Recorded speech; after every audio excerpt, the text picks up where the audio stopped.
Hello students, I am Gulshan Makkad and today we will start our new topic which is Sylvester's theorem. So the statement of Sylvester's theorem is like this: if A is a square matrix with n distinct eigenvalues lambda 1, lambda 2 up to so on lambda n, and if P of A is any polynomial in A of the form C0i plus C1a plus and so on up to ckk, then we can express P of A is equal to summation r is equal to 1 to n P of lambda r into Z of lambda r, where P of lambda r can be obtained from the polynomial P of A and Z of lambda r is given by adjoint of lambda I minus A upon phi dash of lambda, where phi dash of lambda is nothing but determinant of lambda I minus A. So the Sylvester's theorem is used to find any power of a matrix of the form A to the power m, or it can be used to find A inverse. It can be used to find any trigonometric function of matrix A. So these are the some uses of Sylvester's theorem. So now we will see some examples based on Sylvester's theorem. So let us see the first example. Find A to the power 50 by Sylvester's theorem, where A is equal to 1 0 0 3. So we are given a 2 by 2 matrix. So this 2 by 2 matrix will have two distinct eigenvalues which are denoted by, suppose, lambda 1 and lambda 2, and then we have to find A to the power 50. So using Sylvester's theorem you have to find A to the power 50. So we will start with, let P of A is equal to A to the power 50, because using Sylvester's theorem we are going to express P of A. So we are assuming P of A is equal to A to the power 50. Then to obtain the eigenvalues of matrix A, we must have the characteristic equation. So therefore the characteristic equation of matrix A is, so it is lambda square minus s1 lambda plus determinant of A is equal to 0. So it is lambda square minus s1 is 4 lambda plus determinant is 3. So it is equal to 0. So what are the roots here? Lambda is equal to 1 and 3. So we very well know that if the matrix is in diagonal form, then their diagonal elements are nothing but the eigenvalues, which we can observe here also. So lambda is 1 and 3. So we can write here lambda 1 is equal to, suppose, 1, and lambda 2 is equal to, suppose, 3. Therefore lambda 1 is equal to 1 and lambda 2 is equal to 3 are the distinct eigenvalues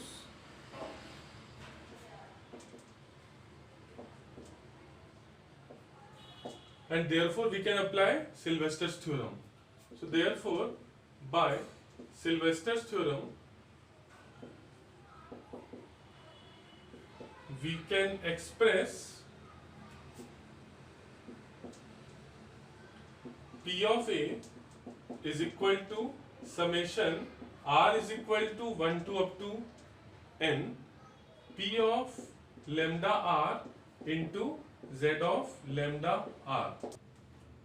Now here n denotes the n distinct eigenvalues of the matrix A. So here our n is nothing but 2, because we have only two eigenvalues, lambda 1 and lambda 2. So our r will vary from 1 to up to 2. So this can be written as P of lambda 1 into Z of lambda 1 plus P of lambda 2 into Z of lambda 2.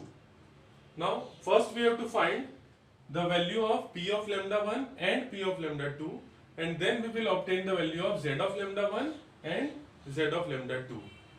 So if P of A is this, then P of lambda 1 is nothing but P of 1. So we have taken P of A is equal to A to the power 50. So P of 1 will be 1 to the power 50, and P of lambda 2 is nothing but P of 3, so it is 3 to the power 50. So we have got the values of P of lambda 1 and P of lambda 2. Now we will try to find Z of lambda 1 and Z of lambda 2, and then we will substitute all of these values in equation 1 to get required P of A. We now require adjoint of lambda I minus A. So for that we find the matrix lambda I minus A. So now the matrix lambda I minus A will be given by, it is lambda I is what? Lambda 0 0 lambda, this is lambda I matrix, minus the matrix A is given to you, it is 1 0 0 3. So this comes out to be lambda minus 1, then 0, again 0, and lambda minus 3. So this is only lambda I minus A. Then we have to find adjoint of lambda I minus A. So we have a shortcut to find lambda I minus A and its adjoint. So suppose we are given a matrix A, B, C, D, which we are denoting suppose by matrix B. So the adjoint of matrix B can be obtained directly by this method. What we have to do, we have to interchange the place of A and D. So it is D and it is A, and we have to change the sign of B and C. So it is minus B minus C. So this is nothing but adjoint of the matrix B. So using this trick we can now find the adjoint of matrix lambda I minus A. So therefore adjoint of lambda I minus A is given by the matrix again of this form. We have to change the place of lambda minus 1 and lambda minus 3. So it is lambda minus 3, lambda minus 1, and then we have to change the sign of the two zeros. So it will remain as it is 0 0. So this is adjoint of lambda I minus A. After that, in the formula of Z of lambda R, we have to find adjoint of lambda I minus A upon phi dash of lambda. So phi dash of lambda will be obtained after finding phi of lambda. So phi of lambda is nothing but determinant of lambda I minus A, which is nothing but lambda square minus 4 lambda plus 3. This is nothing but the characteristic polynomial. It is lambda I minus A, determinant of that, or you can take A minus lambda I, determinant of that. So it is lambda square minus 4 lambda plus 3, and therefore from this we can have phi dash of lambda is equal to 2 lambda minus 4. So after finding adjoint of lambda I minus A and phi dash of lambda, we can now obtain the value of Z of lambda R. So Z of lambda R is nothing but adjoint of lambda I minus A upon phi dash of lambda, and this we have to obtain at lambda is equal to lambda R. So therefore Z of lambda R can now be written as adjoint of lambda I minus A, which is this determinant. So it is lambda minus 3 0 0 lambda minus 1 upon phi dash of lambda. So phi dash of lambda is nothing but 2 lambda minus 4. So this we have to obtain at lambda is equal to lambda 1 and lambda 2. So this will give us the value of Z of lambda 1 and Z of lambda 2. Now for lambda 1 is equal to 1, Z of lambda 1 is given by, we have to put lambda is equal to 1 here. So it is minus 2 0 0 and 0 upon 2 lambda minus 4. So it is minus 2. So this comes out to be 1 0 0 0. And similarly for lambda 2 is equal to 3, z of lambda 2 will be given by, put lambda is equal to 3 here, so you will be getting 0 0 0 and 2 upon 2 again, so this is again equal to 0 0 0 and 1. So putting these values of z of lambda 1, z of lambda 2, p of lambda 1 and p of lambda 2 in equation 1 we get, therefore equation 1 implies p of a, which is p of lambda 1 into z of lambda 1 plus p of lambda 2 into z of lambda 2 is given by, it is 1 to the power 50 into z of lambda 1 is 1 0 0 0 plus p of lambda 2 is 3 to the power 50 and this into 0 0 0 and 1. So this comes out to be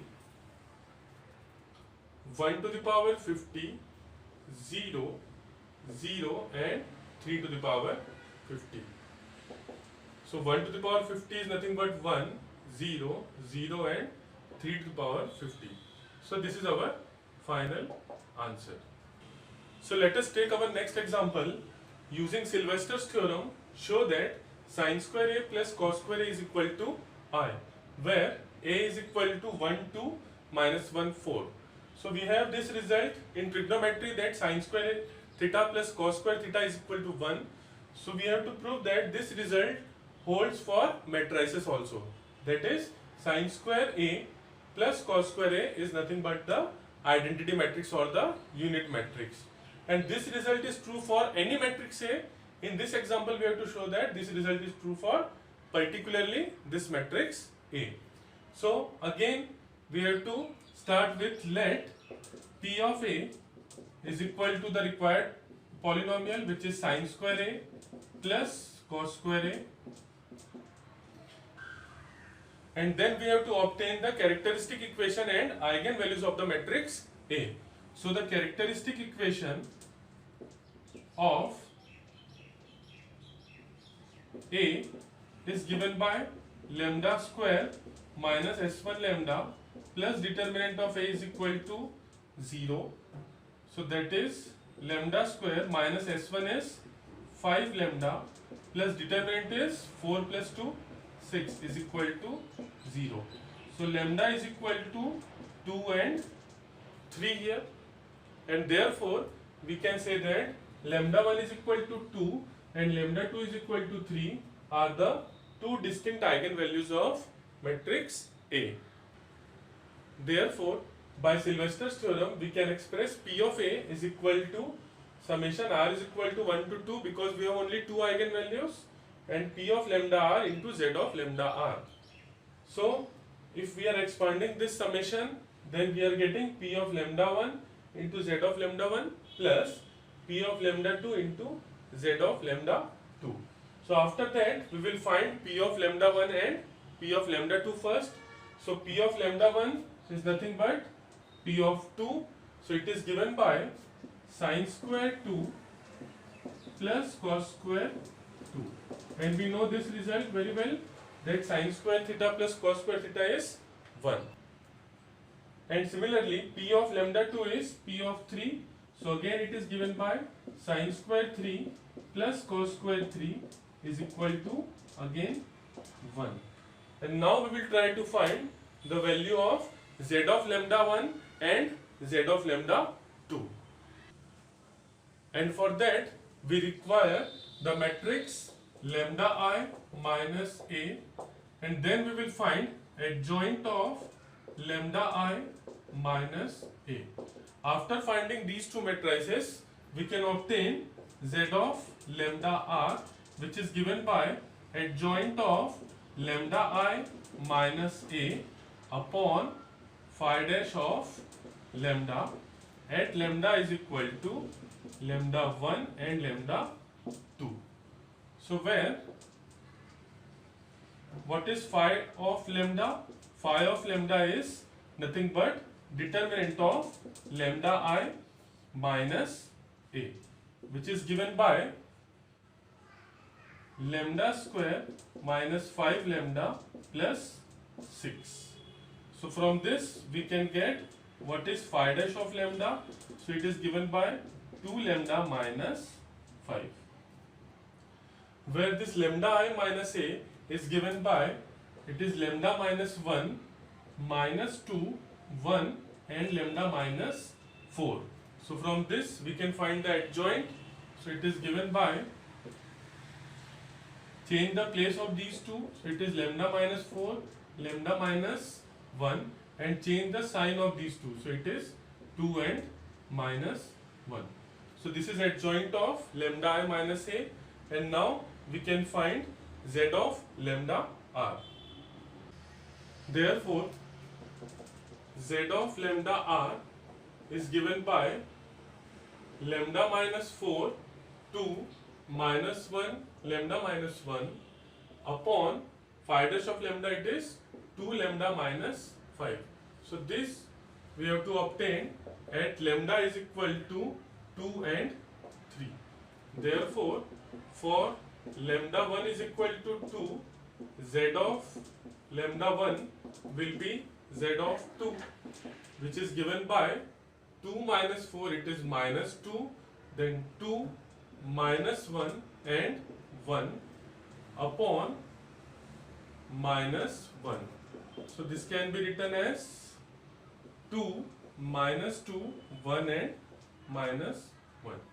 And similarly for lambda 2 is equal to 3, z of lambda 2 will be equal to z of 3, which is given by 3 minus 4, it is minus 1, 2 minus 1 and 2 again upon 1. So it is minus 1, 2 minus 1, 2. So now we will substitute these values of z, p of lambda 1, z of lambda 1, p of lambda 2, z of lambda 2 in equation 1 to get the required result. So therefore equation 1 implies p of a is equal to p of lambda 1 into z of lambda 1 plus p of lambda 2 into z of lambda 2. So which is equal to 1 into z of lambda 1 is nothing but 2 minus 2, 1 minus 1 plus p of lambda 2 again is 1, and it is minus 1, 2 minus 1, 2. So this can be written as 2 minus 2, 1 minus 1 plus minus 1, 2 minus 1, 2.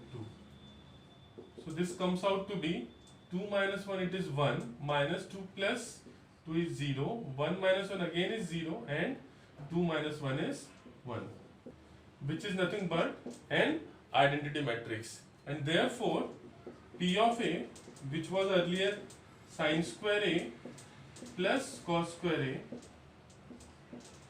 this comes out to be the identity matrix I.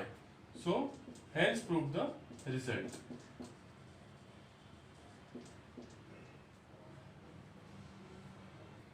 So in the next video, we will see few more examples on Sylvester's theorem. Thank you.